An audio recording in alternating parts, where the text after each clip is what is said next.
I can share my story.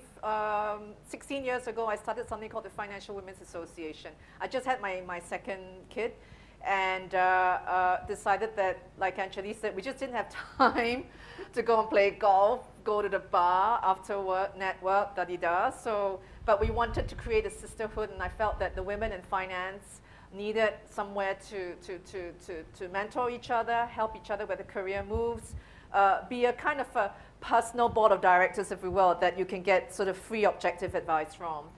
It turned out also to be a great headhunting tool for me later on, but that's a separate story. But anyway, so I was very scared because just had another baby. I was so tired, but you know, it was the women around me who were younger than me that said, Sushan, if you do it, we'll support you. Like, you swear. So I got 15 swears from 15 women who said, we swear we'll help you. So all of us just did it.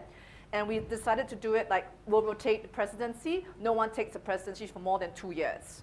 So then you keep passing the buck, right? So as president, as founding president, it was my job, and I held the torch, and then everybody put me on the spotlight. So if it was good, it was bad, I took the hit, or I took the praise. Then I passed the torch to the next woman, and every woman that got the torch subsequently has brought it to greater and greater and greater heights. It's now this huge organization. I have nothing to do with it. I cannot take any credit for its success, but I'm very happy to see that how many women it's mentored, how many careers it's changed. The UN head of Asia was a former president.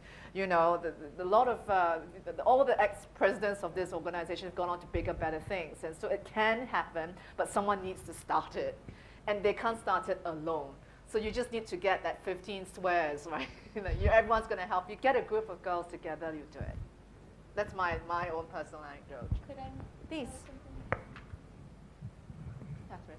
Thank you. So this is not something that I've done personally, but first of all, I never worked with women. I never worked with one woman. I never pitched one woman in my previous career. At OPIC, we have a great representation of really impressive women, and I've said to my husband, I'm having so much fun working with these women. I feel like I'm going to get in trouble or something, because it's just such a joy to actually work with women. But I think I mentioned grit earlier, and for me, it was just going back at it when I thought it was going to be difficult. But I think the harder challenge for women is when they are in childbearing years and when they have children. I can imagine that if I had a difficult time, I would choose being with my family over getting that muster to go back to the office. And I think that's a very real choice that women make because they care about their families, and it's difficult. So I've asked some of my coworkers that do have children how they've managed it. And I think just through those conversations, they were inspired to form their own Mothers at OPIC group. And I came back from a trip, and I had 2 women on my calendar, and they came in and they said, Katie, here are the policies at OPIC for mothers. Here's what would have been better.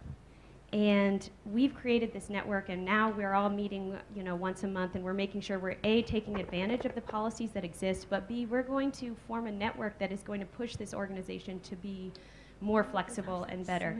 And it was the most inspiring thing that's happened to me since I've been at OPIC, just that these women were able to move the organization to be better for mothers and more flexible. Okay, so with